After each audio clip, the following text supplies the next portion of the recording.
Hey party people, welcome back. Well, March is over, so of course we have to go over the top 10 pickups for the month of March. I do have some honorable mentions up here, but this is chock full of really cool stuff. Lots of Hall of Famers in here. This is going to be a lot of fun. Can't wait to show you guys. So stick around. When we come back from the little break, we're going to take a look at the best pickups, our top 10 for the month of April. Tell me what month comes after February? It's the month of March! Stick around.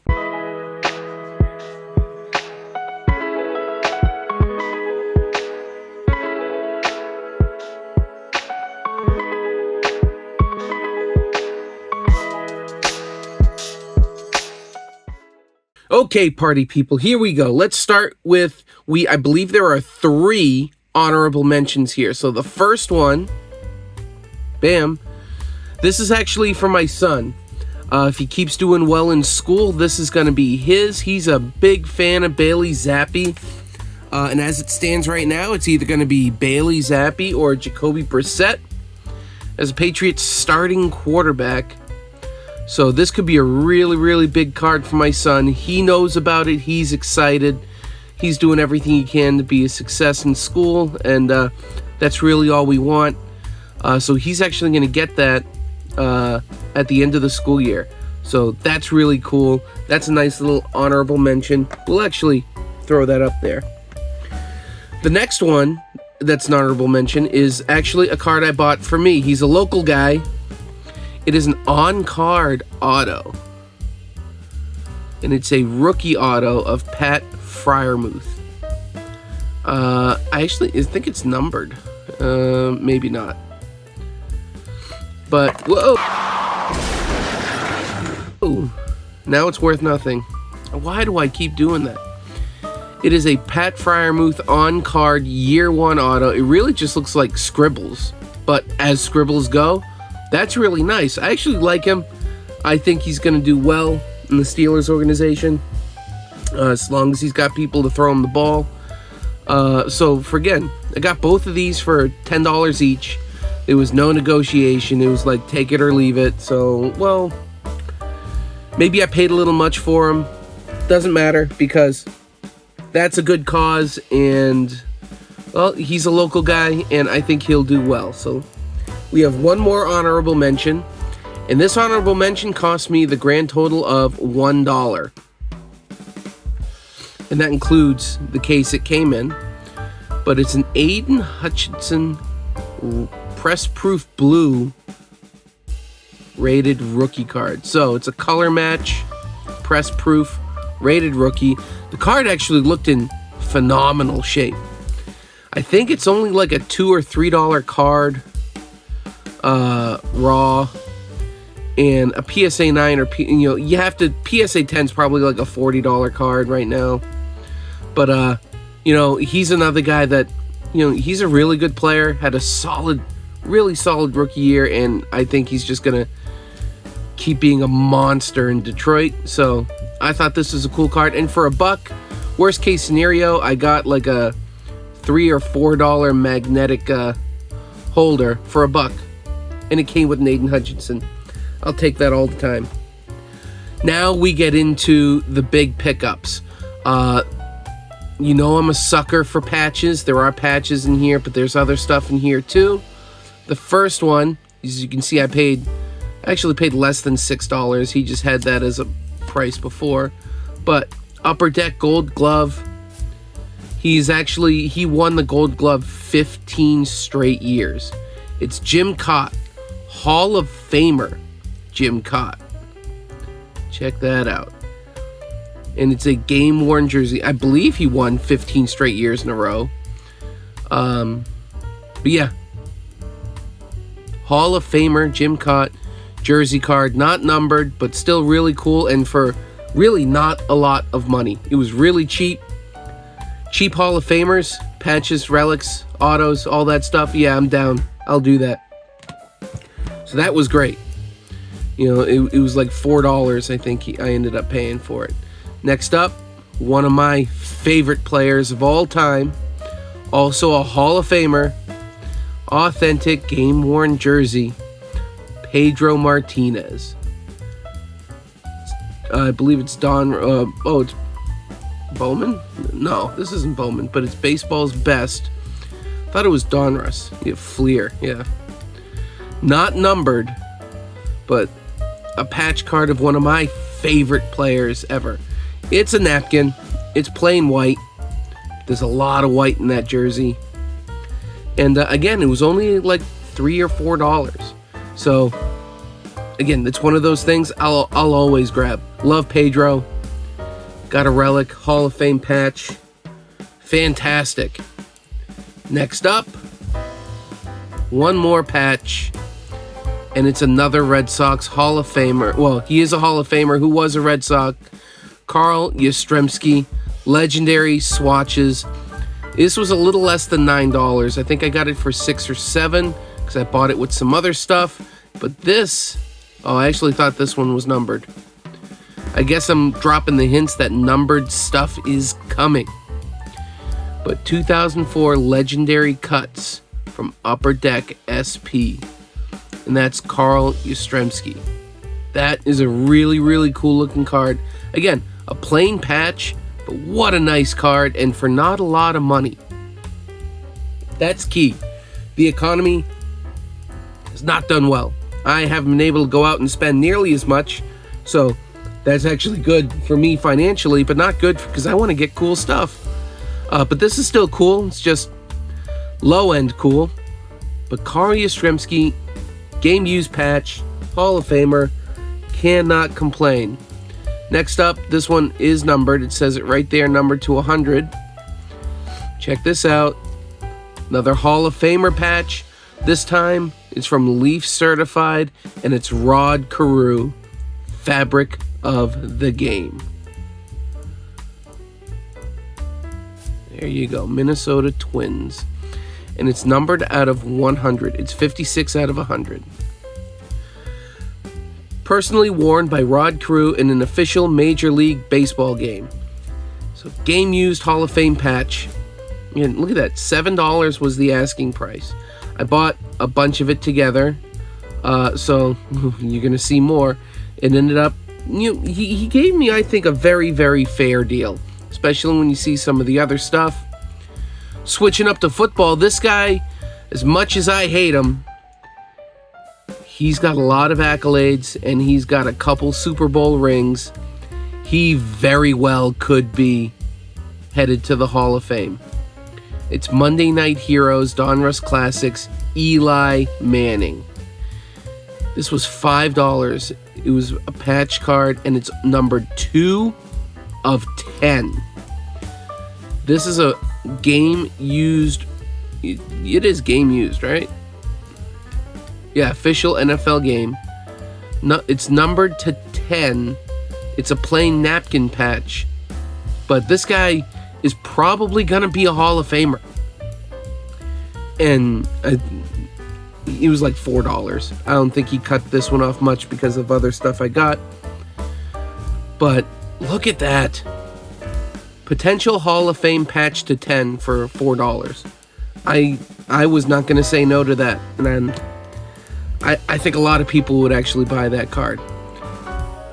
At least I hope so, because, well, then what's the use of collecting if I got stuff you don't have? Ha ha ha.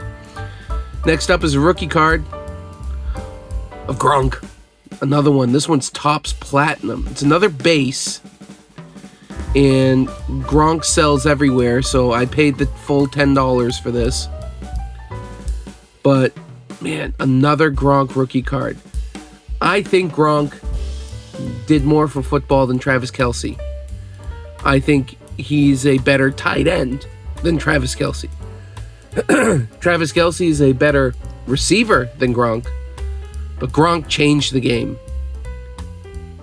So I will always collect Gronk over Kelce, but not to say that Kelce's a bad player either. I mean, good Lord. This is number 1, and then Kelce number 2, best tight ends of the last 20 years. And that includes guys like Antonio Gates. All right, 20 years ago, Tony Gonzalez, I believe, was still playing. All right, he was at the end of his career by then, but still, better than those guys. Gronk 1, Kelsey 2. You think I'm wrong? Let me know down in the comments. Fight me. All right, but I don't think I'm saying anything crazy. It's Gronk, then Kelsey. There you go. Another really nice looking rookie card as well. Took it out in the store. Didn't look like there was really any surface issues. I'm still iffy on, my judgment of edges. And I don't know. I think it would be a PSA 9. It might be worth grading eventually, but let's just keep that there. Next up. Oh, this was really cool. Look at this card. It's Kenny Washington. It's a black NFL player. It's from 1948. The condition isn't great. Oh, he's a halfback, excuse me. Throwing the ball, but a halfback. Anyway, this was so cool. How many times do you see a football card this old? All right, raw, I never see it. All right, I've seen them graded.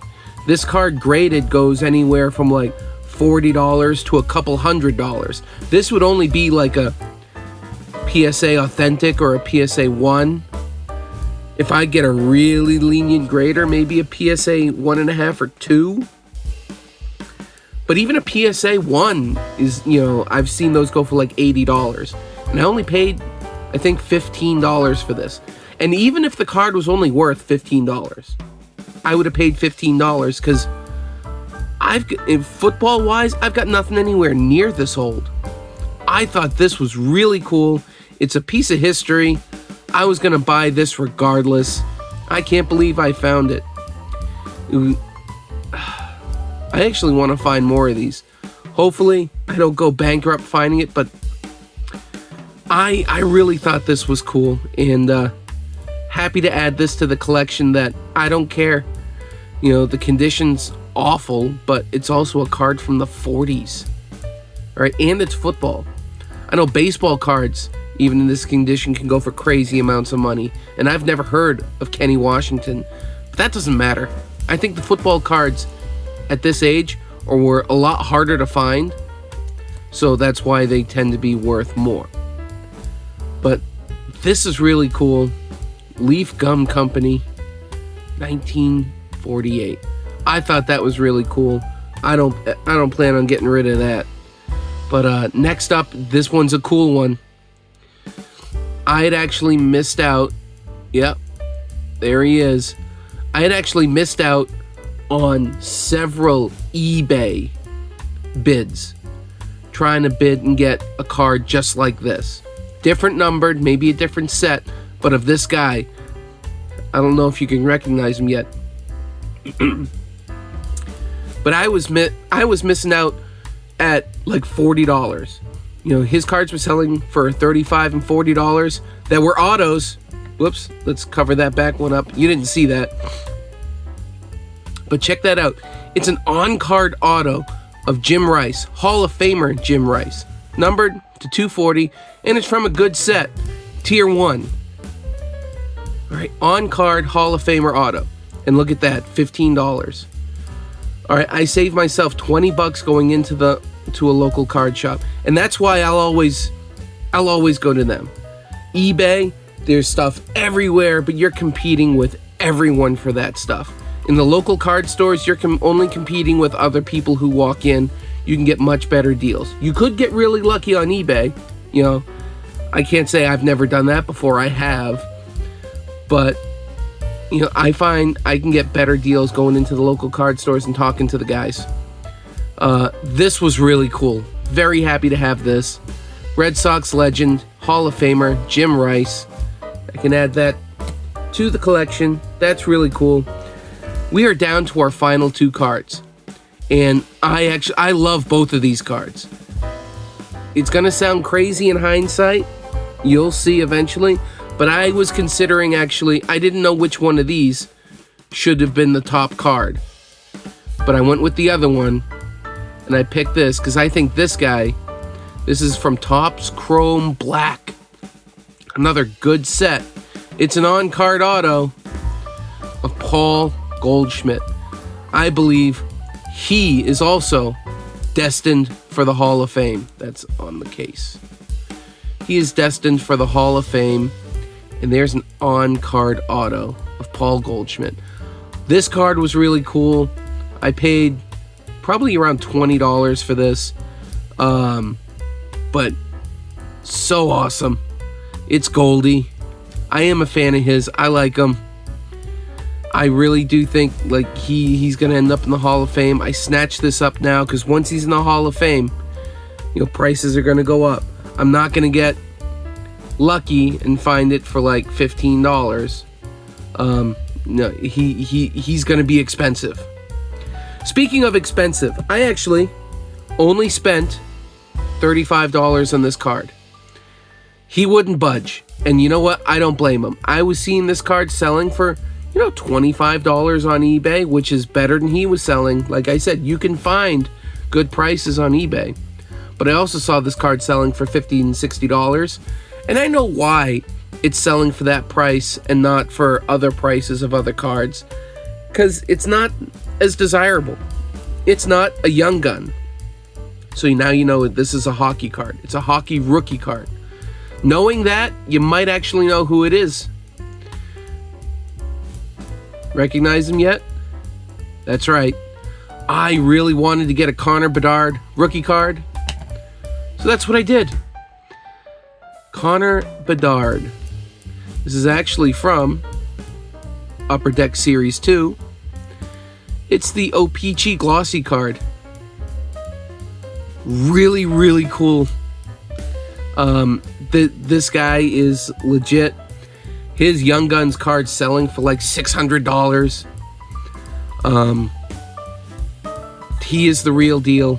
You know, like Sidney Crosby before him, like Wayne Gretzky before him. Trying to get into the rookie cards at prices I can afford when I can afford them. Because I know in time, if this guy has the career everyone expects him to have, all right, 20 years when he decides to retire, this is not gonna be a $35 card. I think this is gonna be a card worth a lot more than that. You look at raw Wayne Gretzky cards, rookie cards, and depending on the condition, and by the way, the condition on this one is absolutely amazing. Looks like it went right from the pack to the case. I thought I had seen something on that corner, but I think it's just an optical illusion. This card looks amazing. But I've seen raw Wayne Gretzky rookie cards sell for absolutely stupid amounts of money. Hopefully, long-term hold, 20 years, this will be there too. This might just be my favorite. But like I said, the Paul Goldschmidt was another one I also really, really liked, and it didn't cost me a ton of money. But anyway, these are our top 10 pickups for the month of March. How do you think I did? Did I spend too much on these relic, especially these basic patch relics? Should I have saved up my money? You know, saved up, that was what, I don't know, $20? If we throw the Manning in, $20 or $25? Should I have just saved that and tried to get a card more like this? This is from Topps Dynasty. It's an expensive set, and this is Garrett Cole, numbered 1 of 5, with a great patch. So this is a lot more than $25. But would I have been better off getting one card like that, or those Hall of Fame patches? You let me know down in the comments. I thought I did pretty darn good for trying to spend on a budget. I guess that's the key word here. These are the top 10 pickups on a budget. No card was over $35, and except for those two, no cards were over $20. So yeah, let me know down in the comments how you think I did. I think I did pretty good. But above everything else, I had a ton of fun showing you guys the top 10 hits. I really hope you had fun looking at these cards with me. And if you did have fun, please don't forget, like, share, subscribe, all that jazz. Really helps out the channel, boosts my ego, makes me feel good about myself, but it really helps out the channel. We want to keep growing. We are inching ever closer to 750 subscribers. That's our next giveaway point. And you know what? Let me know down in the comments what you think I should do for a giveaway. 750 subscribers, to me, that's a big deal. I want to do something special, but I need some ideas. Let me know down in the comments what you think. All right? Regardless if you're a subscriber, though, I want to say I had a ton of fun sharing this with you. I hope you had fun. Thank you for watching, and I will catch all of you on the next video. See ya.